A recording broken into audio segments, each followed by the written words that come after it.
answered by Dr. Likaka. Interesting, the conversations. Because if at the time you sold an idea to people and endorsed an idea, which we can see in retrospect lacked all discernment. Yes. How then will you convince Kenyans that you'll be the same people who will deliver a different result? You have asked that question and I will answer it very clear so that it's very clear. Let me tell you how. The problem we are dealing with here is not that inability to simply organize programs and policies and make them work. No, we are dealing with the character and personality of a person. You cannot cure some things like greed. No, let's be very clear, please. We are dealing with the character and personality. Now, the problem is to make sure, because once it rolls from the top, we are done. We are very careful on who is going to lead this country, because we want to make sure we understand your personality and character. Because look at Van Hitler. It's about personality and character. Look at Martin Gandhi. Look at Nelson Mandela. It is first about personality and character. I understand, but my question is this.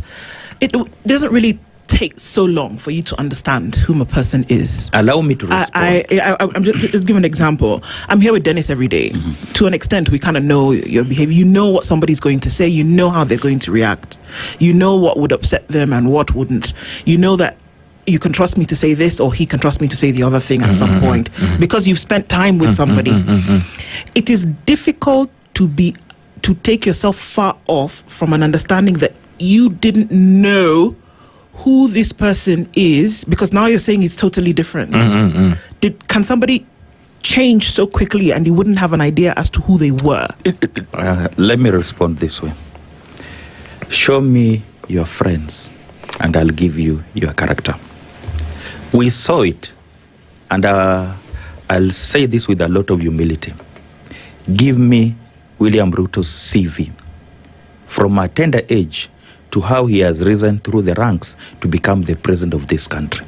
From selling chicken to power broker in Kanu, to director of Kanu elections, to the minister that he was, and to today he's the president.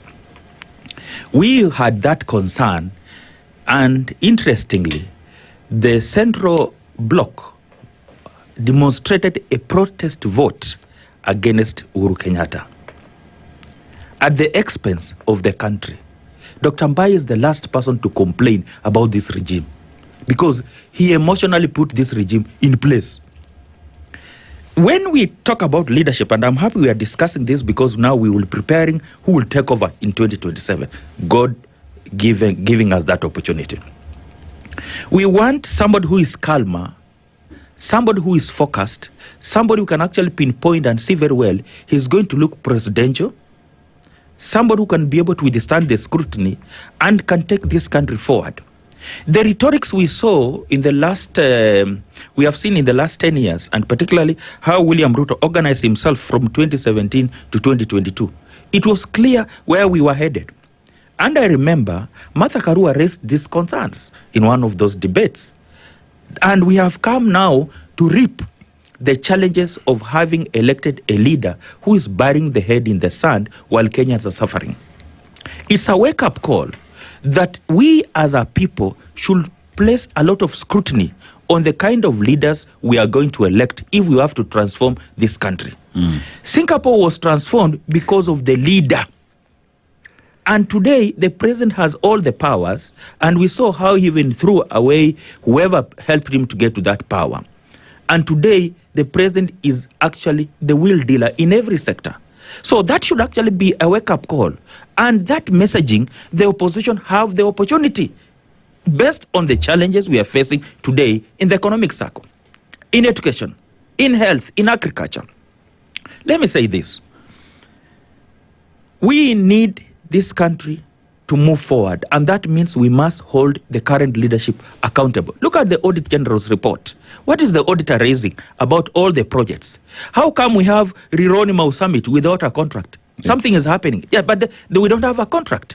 So what about those projects being launched left, right, and center?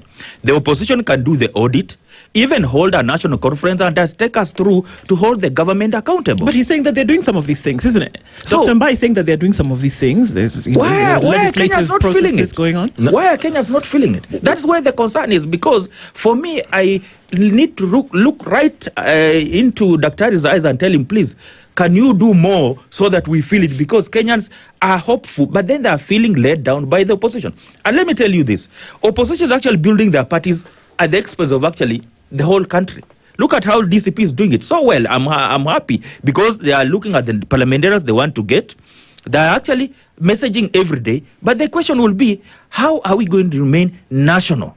Because a concern will be a regional bloc can actually not get to the president, somebody to be the president. So that messaging has to be consistent. That organization need to be felt by Kenyans that indeed, even as we look at it, we see the costs are on board. Western already having been lost to opposition, then it should be a wake-up call that let's us organize ourselves and structure ourselves in a way that